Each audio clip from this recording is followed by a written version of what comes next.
তো hey guys, আমরা আজকে নতুন জায়গায় যাচ্ছি। খুব সুন্দরই জায়গা। সেখানে আমরা সবাই মিলে চা খেতে যাব। আমার একটা বন্ধু আসবে আজকে। দেখো, আমিও রেডি হয়ে গেছি পুরো লুক নিয়ে বার হচ্ছি আমরা। তখন বাজে 3টে। এই 3টের সময় আমার বন্ধু পিছনে বসে, আমি বাইকে করে যাচ্ছি। দেখো, স্কুটি করে যাচ্ছি আমরা। খুবই সুন্দর রাস্তা। দেখো, রাস্তা খুব পরিষ্কার পরিচ্ছন্ন। এই একটা বাংলো দেখতে পাচ্ছি, খুবই সুন্দর লাগছিল। লাইফে একটা এরকম বাংলো করার ইচ্ছা আছে আমারও। যাচ্ছি ফাঁকা রাস্তা দুপুরবেলায়, খুবই সুন্দর লাগছিল। চারিদিকটাই হচ্ছে বিএম সিটি।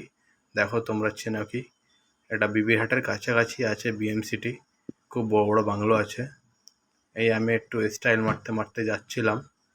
দেখো, খুবই সুন্দরই লাগছিল চারিদিকটা। এটা আমাদের গন্তব্যের কাছাকাছি এসে গিয়েছিল, যেখানে আমরা যাচ্ছিলাম চপ খেতে অ্যান্ড চা খেতে। সেখানে চপই খুব সুন্দর হয়, প্লাস চাও খেতে যাচ্ছিলাম আমরা। এই চা আমরা হাতে নিয়ে নিয়েছিলাম। তারপরে এখানে হচ্ছে খুব সুন্দর সুন্দর বড় বড় নার্সারিও ছিল ফুলের। দেখে নাও কি সুন্দর।